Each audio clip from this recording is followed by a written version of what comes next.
Well, first of all, Mr. Farrakhan, I want to say thank you very much for coming out today. Your participation is invaluable. I've always said that that you stand above and beyond when it comes to what leadership and public figures have done for the community. There's a certain type of independence that you've always had that I've admired, and although I have respect for everyone else, it's sort of like when you watch an NBA All-Star game, all the players are great, but you knew Michael Jordan was a little different. And so I hope it's okay if I say that in my mind you've always been my Michael Jordan when it comes to the way you conducted yourself and the lessons I've learned from your life. So the first thing I'd like to ask you is, given where we are as a community right now, how do you feel when you hear people say that the black community has progressed or it has not progressed? How would you respond to that if someone says, well, it looks like black people have gone backward? What would be your reaction? In one sense, they're right. We have made some progress, but progress should never be measured by individuals who find a way to make it in an adverse environment. Progress should always be measured by the least of these in the society, moving forward, benefiting from what the few have been able to do. As long as we can point to a few billionaires, millionaires who are doing well and who strive to help those less fortunate, but the masses of the people, instead of going forward, are actually going backward, then the progress of the few measured against the decline of real progress for the many limits even the way you look at the few. So it means we have a lot of work to do. We have some of the most brilliant black people on the planet right here among us. But we've been caught up in corporate America, in academia, in other areas, and we are not thinking and planning for the masses. And if this brilliant black professional and academicians started thinking on what their gifts and skills and talents could be, how they could be used to advance the masses, then we could come up with a program that would not only lift the few, but lift the whole. And that should be our next effort, is to turn the learned, turn the professional class, turn the business class, those that have done so well. Now can we come up with a program that will put black men to work? Can we come up with a program that instead of drugs and guns being in the community, but we, who have been blessed in some way to move ahead in the society, can turn our effort toward lifting the little man in the hood. And if we do that, then we can reverse the horror of what we presently see. Well, that leads into one more question I'd like to ask you. We've had a lot of conversations about the importance of wealth building as a tool for empowerment, not as a path to worship money, but as a path to liberate ourselves in a lot of different ways. And I remember when I gave the title, the forum, Wealth, Education, Family, and Community, someone said, well, why should wealth be more important than all these other things, more important than family, etc.? And I said, no, actually, wealth, that's power. And that power can be used to strengthen you, or it can be used to oppress you. depending on which side of that fence you're on. What do you think would be a couple of things that we as a people can begin to embrace in terms of concepts that help us understand the power of wealth and economic self-sufficiency as a tool to our ultimate liberation? One of the things that the Honorable Elijah Muhammad taught us was that we should study the white man. He said he is successful. He makes no excuses for his failures. They work in a collective manner, so you do the same. The most successful Caucasian people in the world are those who are members of the Jewish community.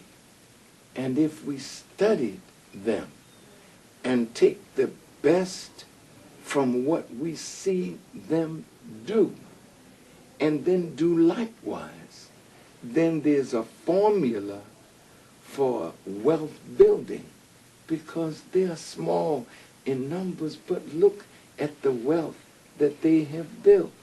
And they built it because they worked in a collective manner, so that the Jewish man that owned the plantation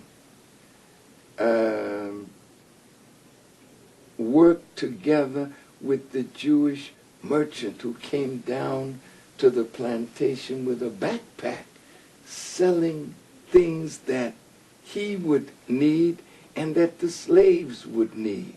And some of these Jews that worked with backpacks, knocking on doors, talking to black people in the worst condition, but finding something to sell them. If it was insurance, they were there.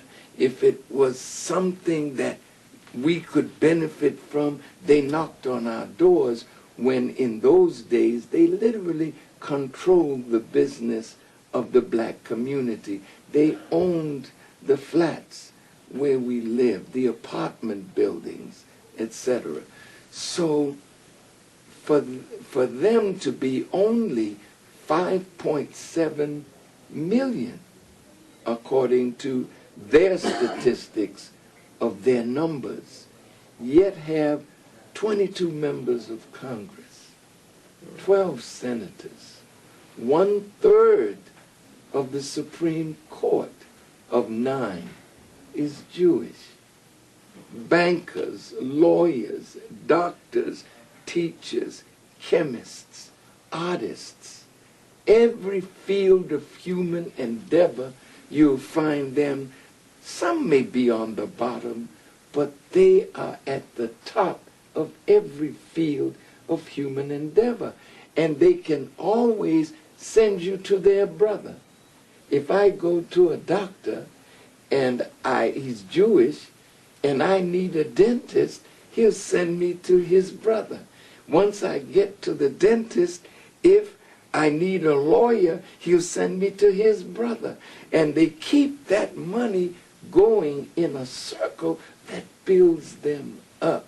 So they know how to create wealth. Wealth can never be created as you and me individually. But if we work together in a collective manner, then we'll build wealth that can stay in our community at least 2 or 3 times before it leaves.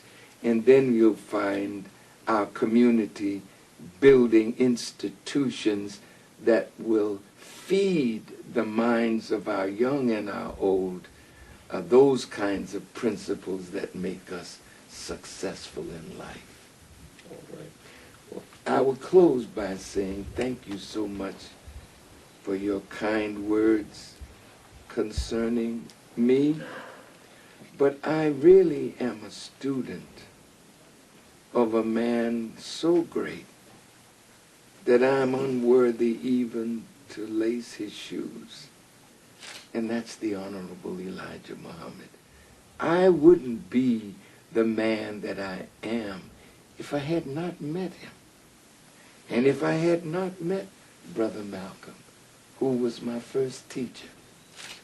I had strong examples to pattern my life after.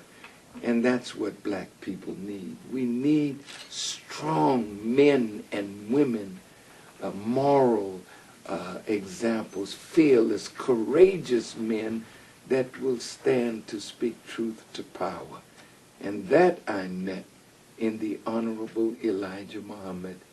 And he produced Malcolm, who was an 8th grade student. And he produced Muhammad Ali, who went to the 12th grade. And he produced Louis Farrakhan, who finished 3 years of college but never got a degree. He produced greatness outside of the paradigm of Western education, which says that there's something missing in the educational system, that he could take a man, his teacher met him at the 4th grade level and made him a master. I'm talking about Farad Muhammad met Elijah Muhammad at the 4th grade level. And that man is blowing everybody's mind if you just listen to the things that he has said and the things that he has done.